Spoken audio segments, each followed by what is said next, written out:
अमंगलहारी उमा सहित जेहि जपत पुरारी। उमा के साथ महादेव जिनको याद करते हैं, श्री हरि भगवान राम हमारा मंगल करें। एक बार चौपाई बोलने के बाद 3 बार भगवान नारायण को याद कर लें। बहुत सारे शिव भक्तों को कंठस्थ रहती है, बहुत समय से मैं गाता रहता हूँ। सुबह में उठकर शाम को सोते समय, घर से बाहर निकलते समय, ऑफिस खोलते समय, आपकी 4 व्हील गाड़ी स्टार्ट करते समय, कार्य के प्रारंभ में, यात्रा के प्रारंभ में एक बार ये चौपाई बोलने के बाद 3 बार भगवान नारायण को याद करें। तो आइए आपकी सुंदर ध्वनि वायुमंडल में थोड़ी मिश्रित हो जाए, भाव से और आदर के साथ।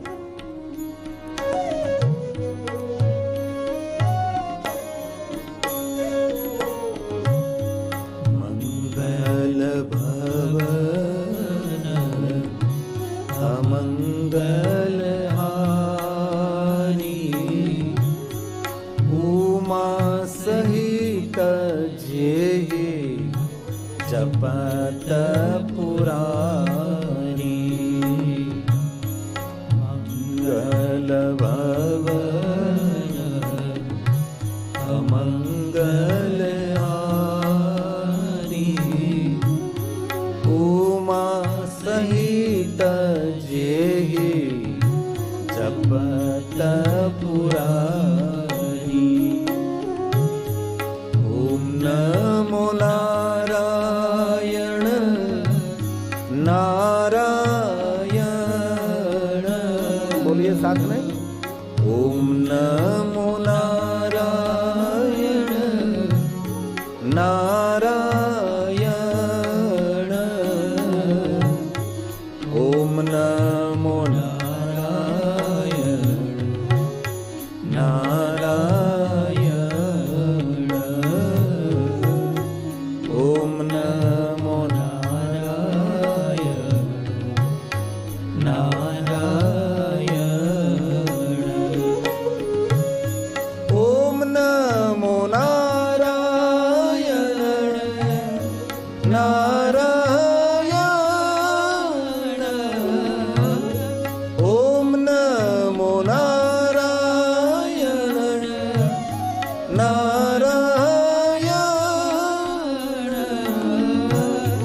ओम नमो नारायण नारायण, ओम नमो नारायण नारायण, ओम नमो नारायण नारायण, ओम नमो नारायण नारायण।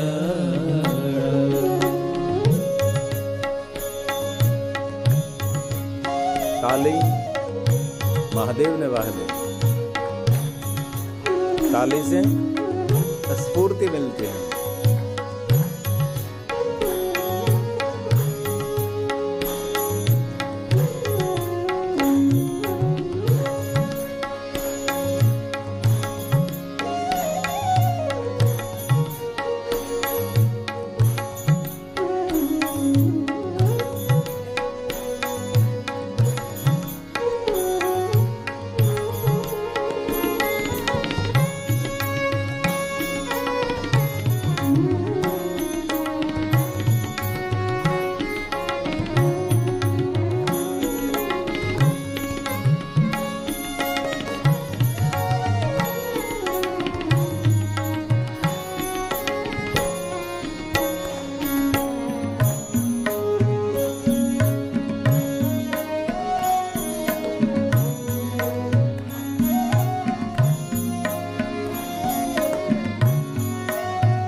नमः शिवाय नमः शिवाय। बोलिए बोलिए। नमः शिवाय, नमः शिवाय, नमः शिवाय, नमः शिवाय, नमः शिवाय,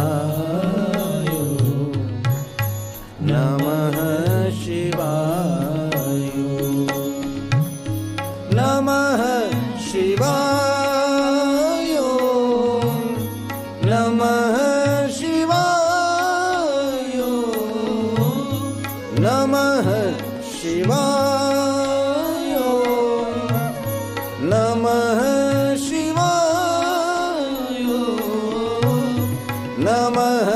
शिवाय, नमः शिवाय, नमः शिवाय, नमः शिवाय, नमः शिवाय, नमः शिवाय, नमः शिवाय, नमः शिवाय।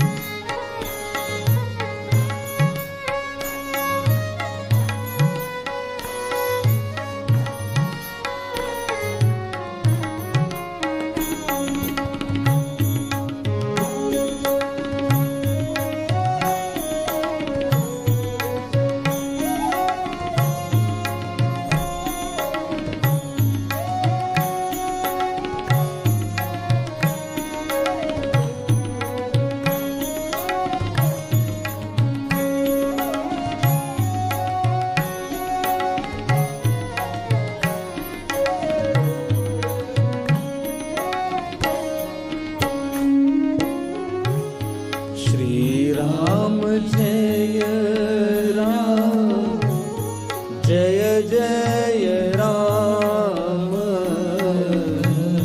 श्री राम जय राम, जय जय राम, श्री राम जय राम, जय जय राम, श्री राम जय राम, जय जय राम, श्री राम जय राम, जय जय राम, श्री राम जय राम, जय जय राम, श्री राम जय राम, जय जय राम, श्री राम जय राम, जय जय राम, श्री राम जय राम, जय जय राम, श्री राम जय राम, जय जय राम, श्री राम जय राम, जय जय राम,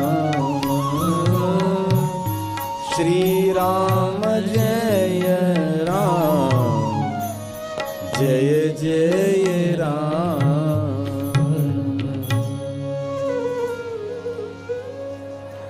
धर्म क्षेत्रे महाक्षेत्रे गंगा कालिंदी संगमे प्रयागे परम पूर्णे ब्रह्मलोकस्य वर्तमने।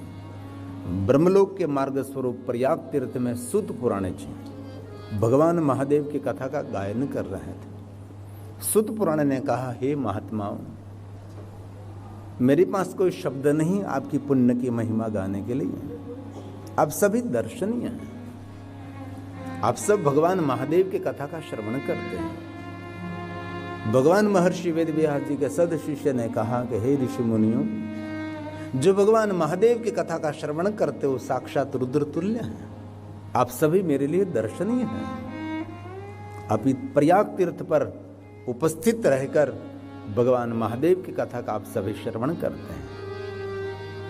महर्षि मेरे सदगुरु भगवान वेदव्यास जी ने जो मुझे कहा और मुझे जो याद रहा, मेरी बुद्धि अनुसार आपको मैं कहने का प्रयास करूंगा।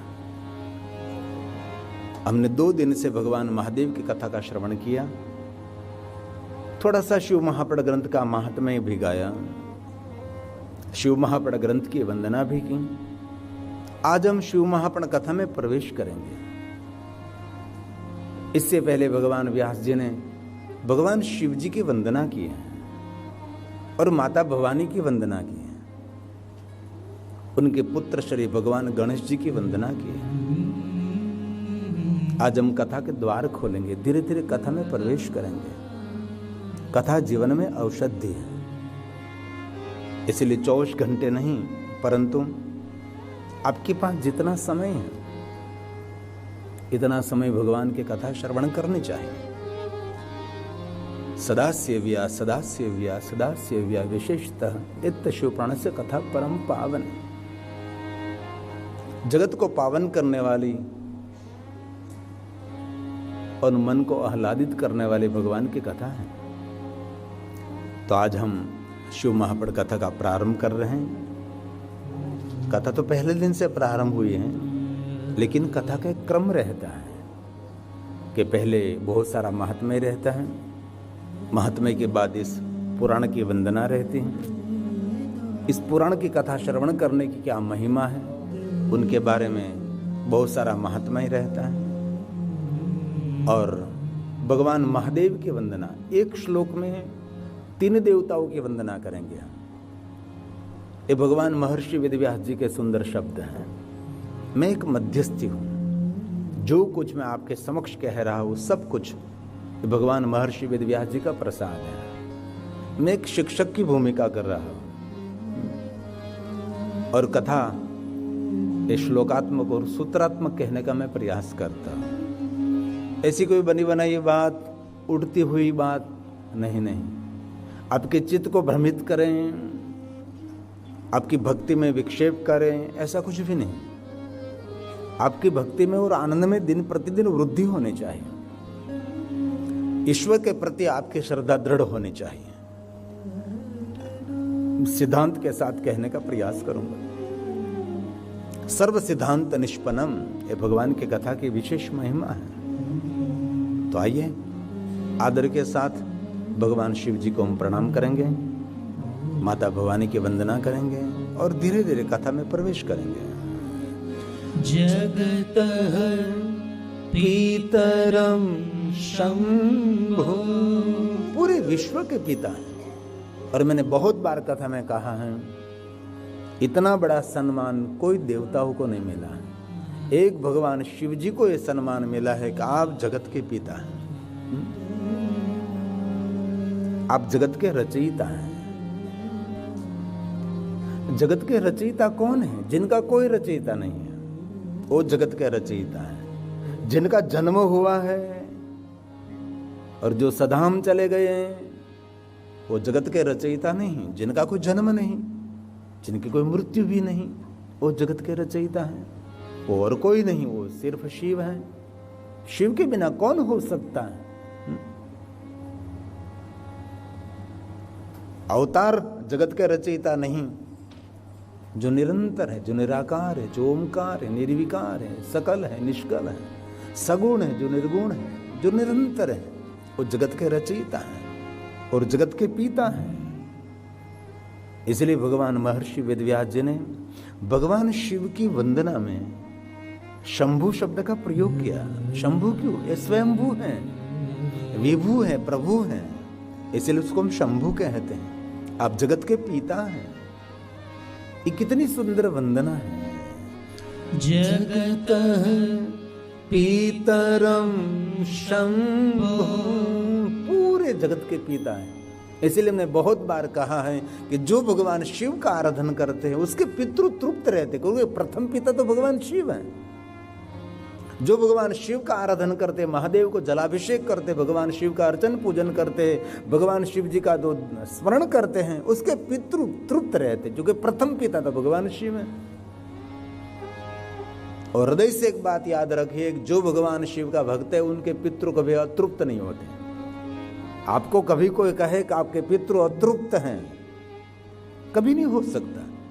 महादेव की साधना जिनके पास है उनके पितृ तृप्त रहते, पितृ पीड़ा उनके जीवन में कोई रहती ही नहीं। हमारे कर्मों की पीड़ा रहती है, पितरों की कोई पीड़ा नहीं होती, क्योंकि कलयुग में कर्म के फल तो भोगना ही पड़ेगा। कलयुग का एक नियम है, जो कुछ हमारे जीवन में सुख दुख का अनुभव हो रहा है वो तो मेरे कर्मों का फल है। इसीलिए ऐसा कभी मन में आप भाव न रखें कि हमारे पितरों तृप्त है, पितरों की पीड़ा नहीं। जो शिव की उपासना करते, जो महादेव की साधना करते हैं, उनके पितृ तृप्त ही रहते, उनके पितृ प्रसन्न रहते हैं, क्योंकि प्रथम पिता तो हमारे भगवान शिव हैं, पितर हमारे सबके पितृ हैं। इसलिए भगवान व्यास जी ने इतना सुंदर शब्द दिया, जगत पीतरम शंभु। मैं प्रणाम करता हूं आपको, मैं आपकी वंदना करता हूं। जगत पीतरम शंभु,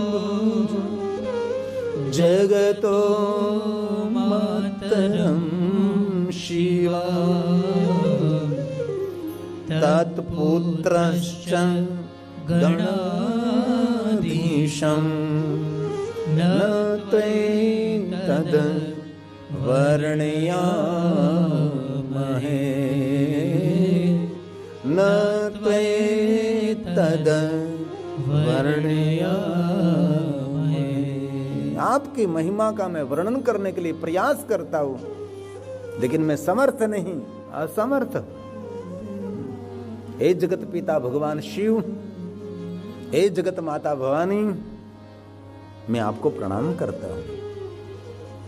हमारे सबके माता पिता शिव महापुराण अंतर्गत ब्रह्मा जी ने स्वयं ने नारद जी को कहा कि नारद, जो आपकी आंखों के द्वारा दिखाई दे रहा है सब कुछ भगवान शिव और शक्ति का विस्तार है। इसीलिए हमारे सबके माता पिता भगवान शिव और शक्ति। हम रोज बोलते हैं, हमारे बच्चे भी बोलते हैं, आप मेरी माता है, मेरे पिता है, बंधु है। ये शिव के लिए गाया गया। अन्य कोई भी देवताओं के लिए बोल सकते, इसमें हमारा कोई विरोध नहीं, लेकिन इस बात को समझने के लिए मैं कहने का प्रयास करता हूं कि जो कुछ हम रोज बोलते भगवान की स्तुति, इस शिव के लिए। कोई भी देव के सामने, कोई भी देवी के सामने जरूर आप अचूक बोल सकते हैं, इसमें कोई हमारा विरोधाभास नहीं है। परंतु देखे तो भगवान महादेव के लिए ही गाया गया है। हम सबको कंठस्थ भी है और रोज बोलते हैं हम। त्वमेव माता च पिता त्वमेव, त्वमेव बन्धु च सखा त्वमेव, त्वमेव विद्या द्रविणं त्वमेव, त्वमेव सर्वं मम देव देव, त्वमेव सर्वं मम देव देव। जो अंतिम पंक्ति है ये संकेत करती है आपको, इसमें स्पष्ट भाव प्रकट किया है, जितने मेरे देवता हैं सभी देवताओं के देव महादेव आप हैं। ऐसा कहना नहीं चाहता, कहीं भी नहीं बोलना चाहे, सभी जगह पर बोल सकते आप, लेकिन वास्तविक जो गहराई से देखे तो भगवान शिव के लिए गाया गया, क्योंकि विश्व के सभी देवताओं के देव तो भगवान महादेव हैं, सभी देवताओं के इष्ट तो भगवान शंकर जी हैं, भगवान शिव हैं। इसीलिए जो भाव प्रकट किया वो महादेव के प्रति भाव प्रकट किया है, उसका सूचन अंतिम पंक्ति कर रही है। त्वमेव सर्वं मम देव देव। विश्व में जितने हमारे देवता हैं, सभी देवताओं के देव, सभी देवताओं के इष्ट देव भगवान महादेव आप हैं। इसलिए हम और किसी के लिए नहीं बोल रहे, हम भगवान महादेव आपके लिए बोल रहे हैं। ये भगवान महादेव के लिए कहा है, भगवान शिव के लिए कहा है। त्वमेव सर्वं मम देव देव। भगवान आप मेरे माता हैं, आप मेरे पिता हैं। माता च पार्वती देवी पिता देवो महेश्वर। हमारे पिता शिव हैं, हमारी माता भवानी पार्वती, हम उसकी संतान हैं। जितने महादेव के भक्त हैं सभी हमारे परिजन हैं, हमारे परिवारजन हैं, हमारे बांधव हैं, हमारा परिवार है। एक भुवन हमारा देश नहीं, त्रिभुवन हमारा देश है। जगत प्रसिद्ध ये बात है। माता च पार्वती देवी पिता देवो महेश्वरः बान्धवा शिव तांचन स्वदेशो भुवनं त्रयम् स्वदेशो भुवनं त्रयम्। तीनों भुवन हमारा देश है। हे भगवान शिव, हे माँ भवानी, आप मेरे माता पिता हैं। रामचरितमानस तुलसी ने भी यही कह दिया, आप जगत के माता पिता हैं, जगत के रचयिता हैं। जगत है मातु पितु हे महादेव, हे महादेव, हे महादेव, हे महादेव, हे महादेव। जगत है मातु पितु शंभु भवानी तेहि सिंगारना काहू बखानी। आप जगत के माता पिता, आपके श्रृंगार का वर्णन मैं कैसे कर सकता हूँ। तेहि सिंगारना काहू बखानी। हे जगत पिता भगवान महादेव, हे जगत माता भवानी, मैं प्रणाम करता हूँ। आपके पुत्र गणेश जी की मैं वंदना करता हूँ।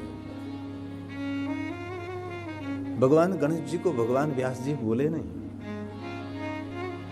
गणेश के बिना हमारा कोई पूजा का प्रारंभ भी नहीं रहता। कोई भी कार्य में हमें गणेश जी को प्रधान मानते हैं। और भगवान महर्षि वेद व्यास जी ने कह दिया, मैं आपकी महिमा गाने के लिए प्रवृत्त हो रहा हूँ, लेकिन मैं समर्थ नहीं। न तवे तद वर्णयामहे, मेरे पास कोई शब्द नहीं। नान्तम दिवा विजानन्ति, विश्व का कोई देव भी भगवान महादेव जी आपकी महिमा गाने के लिए समर्थ नहीं है। मैं कैसे समर्थ हो सकता हूँ। मैं तो मेरी वाणी को पावन करने के लिए, वाणी को पवित्र करने के लिए आपकी महिमा गाने का प्रयास करता हूँ। ऐसा सुंदर शरणागत भाव प्रकट किया। और परमात्मा के प्रति हमारा शरणागत भाव होना चाहिए। जिनका मन, जिनका चित्त भगवान शिव को अर्पण हो गया, समझो उनका इस जीवन सफल हो गया। हमारा चित्त संसार के अंदर विचलित हो रहा है। हमारा चित्त भगवान शिव जी को हमने अर्पण नहीं किया है। हमारी मन के तरंग भगवान महादेव के साथ नहीं जोड़ रहे। हम कुछ अलग है, हम कुछ दूर हैं। इसलिए बहुत सारे सुख दुख का अनुभूति हम सभी करते हैं। जिनको शिव मिल गया उनके लिए वे कोई सुख भी नहीं, उनके लिए कोई दुख भी नहीं। उनके लिए एक ही बात है, चिदानंद रूपम शिवोहम शिवोहम। जिनका चित्त संपूर्ण भगवान शिव जी को समर्पित हो गया, समझ लेना चाहिए सफलम जीवितम, उनका जन्म लेना सफल है। लेकिन बहुत कम लोग आपको मिलेंगे जिनका चित्त, जिनके मन की तरंग भगवान महादेव को समर्पित है। बहुत कम। शिव महापुराण ग्रंथ में तो कहा है कि एक जन्म नहीं अनंत कोटि जन्म तक जिन्होंने अघोर तपस्या की है उनको भगवान शिव में प्रेम मिलता है। शिव के चरणों में उसका प्रेम होता है, सबको नहीं। भजन करते, लेकिन उसका चित्त, उसका मन, उनका जीवन भगवान शिव को समर्पित नहीं होता है। जिनने अघोर तपस्या किया अनंत जन्मों तक, एक जन्म भी नहीं, अनंत जन्म, और सामान्य तप भी नहीं, अघोर तपस्या जिन्हें की, उनको भगवान शिव में भक्ति रहती है। सबको भगवान शिव में भक्ति नहीं रहती, मन विचलित रहता है, कभी यहाँ दौड़ता है, कभी वहां दौड़ता है, कभी यहाँ दौड़ता है, कभी यहाँ दौड़ता है, दौड़ता रहता है, पूरा जीवन उसका पूरा हो जाता है। ये भगवान महर्षि वेदव्यास जी के शब्द हैं। अनंत जन्म घोरम, एक जन्म नहीं, अनंत अगणित जन्म, संख्या न विद्यते। इतने जन्मों में जिन्होंने अघोर तपस्या की है, उनका संपूर्ण चित्त भगवान शिव को समर्पित हो सकता है, सबको नहीं। इसलिए शिव महापड़ ग्रंथ में कहा है, जो महादेव का भक्त है वो प्रणम्य है। हमारे लिए तो सही, लेकिन देवताओं के लिए भी, ये महादेव का भक्त है वो प्रणम्य है और प्रणाम करने के लिए योग्य है।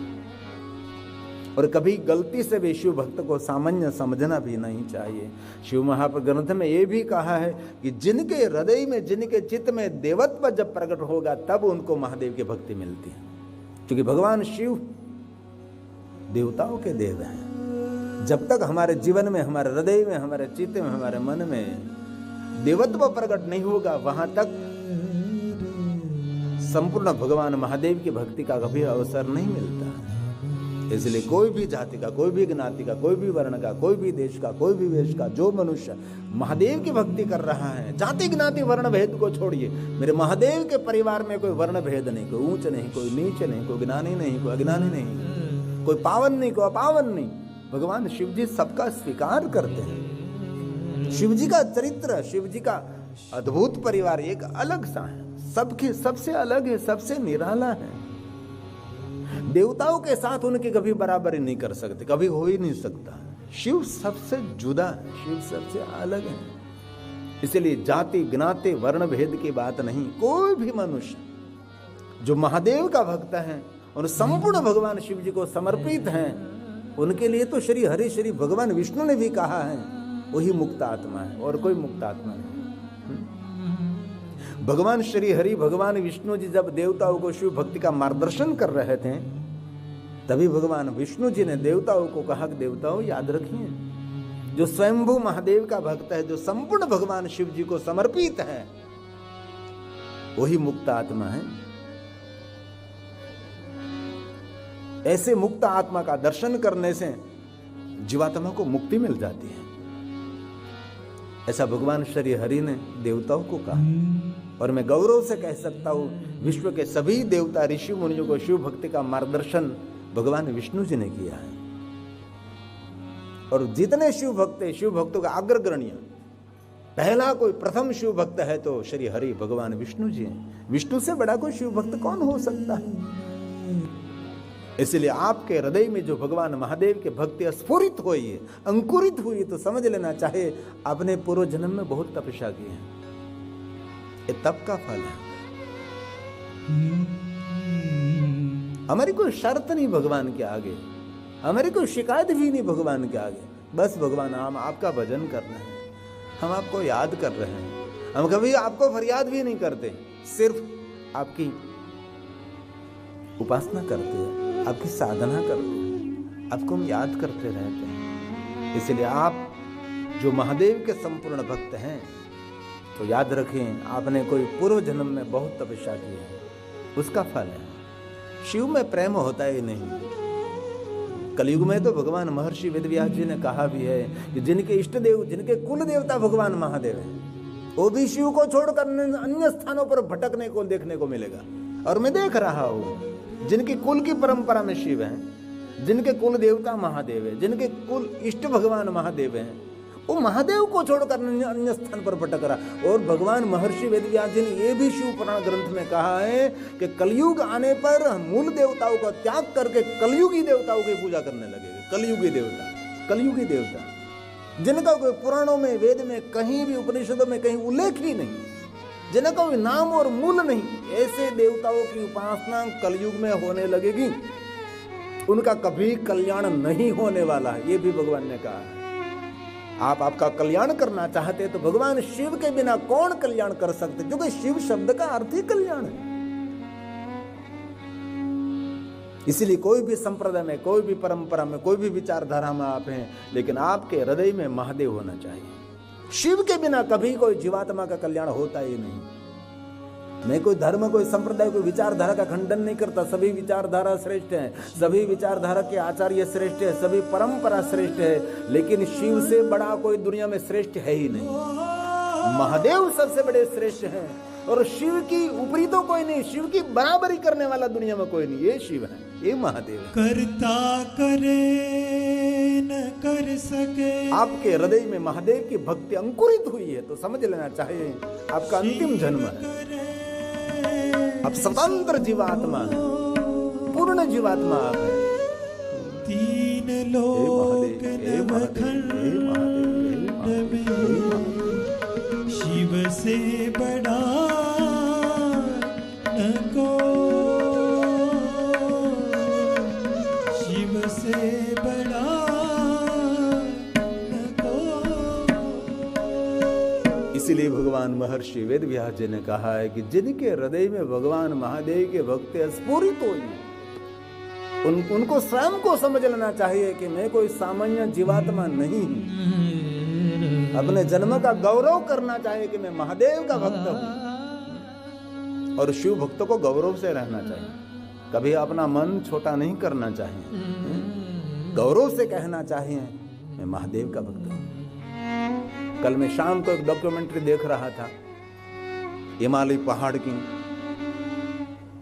तो कोई डॉक्यूमेंट्री बनाने वाले सभी भाई बहन थे, तो कोई ऐसी हिमालय पहाड़ की चोटी पर पहुंच गए जहां उनको पहुंचना था, और वहां पहुंचकर उसने एक ही गर्जना की, हर हर महादेव। वहां पहुंचकर और कोई गर्जना नहीं हुई, क्योंकि वहां कोई गर्जना की शोभा ही नहीं होती। हिमालय पहाड़ की चोटी पर जाकर हर हर महादेव ही बोलना पड़ेगा, हर हर महादेव ही बोलना पड़ेगा। वहां कोई और गर्जना की शोभा ही नहीं होती। मैं को अन्य संप्रदाय धर्म का खंडन नहीं कर रहा हूं, लेकिन महादेव के बारे में आपको मैं कहने का प्रयास करता हूं। इतने चढ़ाए सड़कर वो गए, चढ़ाए गए, इतने ऊपरी गए थे, टोच पर सारी हिमालय की सारी छोटी दिखाई रही थी। वहां पहुंचकर उसके मन में से एक ही निकला, हर हर महादेव, हर हर महादेव। क्योंकि शिव से दुनिया में बड़ा कोई है ही नहीं। लेकिन बहुत सारे विचारधाराओं ने शिव परंपरा को डैमेज भी किया है, खंडन किया है, और बहुत सारे जीवात्माओं को शिव भक्ति से वंचित भी कर दिया। और एक बात कहूं, कोई भी जीव को शिव भक्ति से वंचित करना समझ लेना चाहिए उनसे बड़ा कोई पाप ही नहीं, उनसे बड़ा कोई दोष ही नहीं। और दूसरी बात मैं कह सकता हूं, कोई भी संसार में जीवात्मा भटक रहा है, उनको महादेव की भक्ति का मार्गदर्शन करके उसको महादेव का भक्त बनाना, उनसे बड़ा कोई पुण्य दुनिया में नहीं, उसके बड़ा कोई सत्कर्म दुनिया में नहीं। इसलिए आपके जीवन में कोई भगवान महादेव का भक्त मिले तो जीवन की यात्रा करते करते इस जीवात्मा का मंगल करे, जुक्ति मुक्ति का प्रयोग करिए। उसकी मानसिकता को देख लीजिए, मानसिकता उसकी लालची मानसिकता है कि शरणागत मानसिकता है, क्या उसकी मानसिकता? ऐसी मानसिकता को देखकर उनको महादेव के भक्ति का दान करें, उसको शिव भक्ति से प्रेरित करें। उससे बड़ा पुण्य क्या हो सकता है, उससे बड़ा सत्कर्म क्या हो सकता है? इसलिए आप जो महादेव के भक्त है तो समझ लेना चाहिए आपने बहुत तपस्या की है, उसका फल है। और आपको जन्म नहीं, आप स्वयं अवतरण है, क्योंकि आपने बहुत जन्मों पुण्य किया है। ये मैं नहीं कह रहा हूं, भगवान महर्षि वेदव्यास जी के सुंदर शब्द है।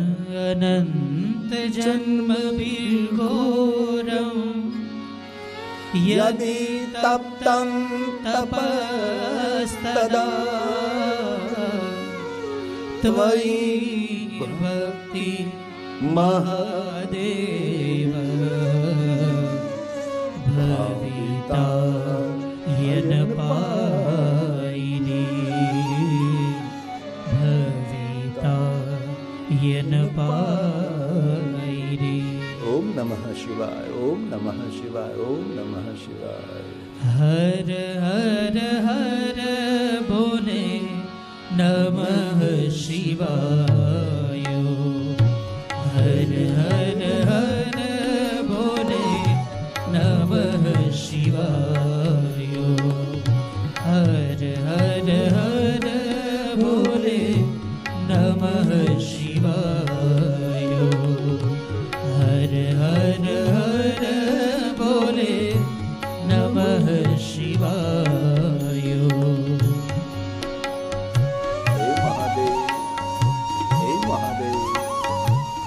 महादेव। कोई मनुष्य एक बार महादेव बोले, भगवान उनकी दृष्टि उस भक्त पर करते हैं, मेरा भक्त मुझे याद कर रहा है। अरे कोई दूसरी बार महादेव बोले, भगवान उसके स्थान से खड़े हो जाते हैं। और तीसरी बार कोई महादेव बोले तो महादेव उसके पास खड़े हो जाते हैं। ये महादेव महादेव महादेव महादेव, और कुछ भी ना हो सके तो सिर्फ महादेव महादेव महादेव। महादेवेति कीर्तनात् सर्व पाप हरम परम महादेव महादेव महादेव महादेव महादेव। ये महादेव की महिमा है। नमः शिवाय नमः शिवाय नमः शिवाय नमः शिवाय नमः शिवाय नमः शिवाय नमः शिवाय नमः शिवाय हर हर बोले नमः शिवाय हर हर बोले नमः शिवाय नमः शिवाय नमः शिवाय नमः शिवाय नमः शिवाय हर हर बोले नमः शिवाय हर हर बोले नमः शिवाय।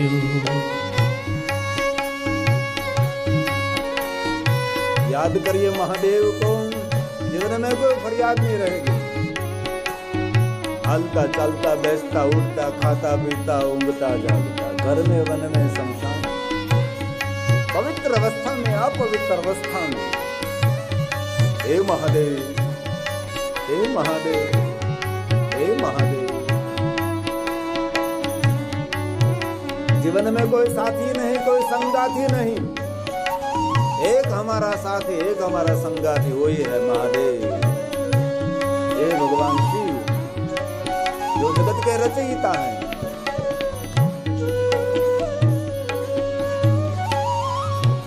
नमः शिवाय नमः शिवाय नमः शिवाय नमः शिवाय हर हर बोले नमः शिवाय हर हर बोले नमः शिवाय नमः शिवाय नमः शिवाय ये साथ में नमः शिवाय नमः शिवाय हर हर बोले नमः शिवाय हर हर बोले नमः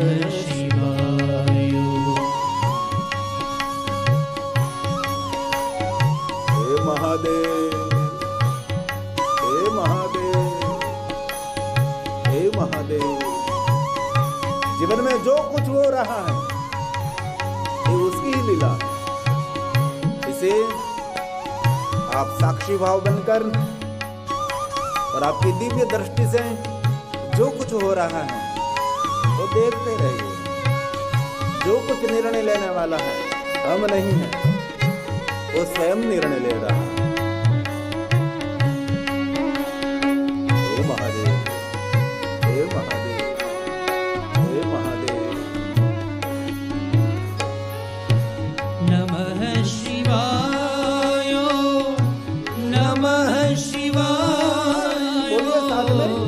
नमः शिवाय नमः शिवाय हर हर भोले नमः शिवाय हर हर भोले नमः शिवाय नमः शिवाय नमः शिवाय नमः शिवाय नमः शिवाय हर हर भोले नमः शिवाय हर हर भोले नमः शिवाय हर हर भोले नमः शिवाय हर हर भोले नमः शिवाय। अब भगवान महर्षि वेदव्यास जी शिव महापुराण कथा का प्रारंभ कर रहे हैं। प्रयाग तीर्थ में जहाँ गंगा यमुना और माता सरस्वती विराजती हैं। प्रयाग तीर्थ को सामान्य तीर्थ तो है नहीं, याज्ञवल्क्य और भारद्वाज की सुंदर कथा की भूमि, सुत पुराण और शैनक आदि महात्माओं की सुंदर कथा स्थली है। सभी देवताओं ऋषि मुनियों के तपस्थली ये प्रयाग तीर्थ रहे। जहाँ कुंभ नहीं है, जहाँ महाकुंभ लगता है, वही प्रयाग है।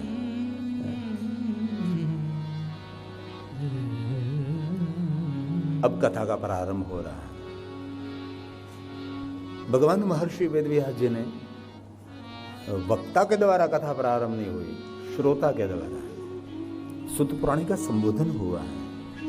यही सुत जी आप महान भाग्यवान हैं। आपके भाग्य की मैं कैसे सराहना कर सकता हूं? हम सभी कैसे आपके भाग्य की सराहना करें? शैनक आदि महात्मा कहते हैं कि हमने सुना है कि जिनके मुख में भगवान शिव जी का नाम है, उनका मुख दर्शनीय है। जिनके मुख में से महादेव शिव ओम नमः शिवाय शब्द गुजरा है, उसका मुख दर्शनीय है। तो आपके बारे में हम क्या कह सकते हैं, जो कि आपके श्रीमुख से हम भगवान महादेव की कथा श्रवण कर रहे हैं। इसलिए आपके भाग्य को और आपके पुण्य की हम कैसे सराहना कर सके? हमारे पास कोई शब्द नहीं कि हम आपके भाग्य और पुण्य की सराहना कर सके, जो कि आप स्वयं भगवान महादेव की कथा कहने के लिए आप निरंतर उत्साहित रहते हैं। हे महाभाग्यवान, हम आपके लिए कुछ भी नहीं कह सकते, हम आपके लिए और कुछ भाव प्रकट नहीं कर सकते, लेकिन चिरंजीवों को सुखी भव, बस महादेव आपको सुखी रखे। कथा सुनने वाले सभी श्रोताओं ने, कथा कहने वाले सूत पुराण को आशीर्वाद दिया है। वक्ता नहीं, श्रोता आशीर्वाद दे रहा है। आशीर्वाद कौन देता है? जो ले रहा है वो आशीर्वाद दे रहा है, को आशीर्वाद नहीं दे रहा है। सूत पुराण तो कथा दे रहा है, इसीलिए जो कुछ ले रहा है वो आशीर्वाद देता है। आपने किसी को दक्षिणा दी तो दक्षिणा जो ले रहा वो आशीर्वाद देते हैं कि आपका शुभ हो, आपका मंगल हो। तो वक्ता नहीं, कथा सुनने वाले श्रोता आशीर्वाद दे रहे हैं कि हे सुत पुराण जी, आप हम सभी को भगवान की कथा दे रहे हैं, इसलिए हम सभी आपके प्रति भाव प्रकट करते हैं। हे सुत पुराण जी महाभाग्यवान है। अब कथा प्रारंभ हो रही है। सूत सूत महाभाग महाभाग्यवान चिरंजीव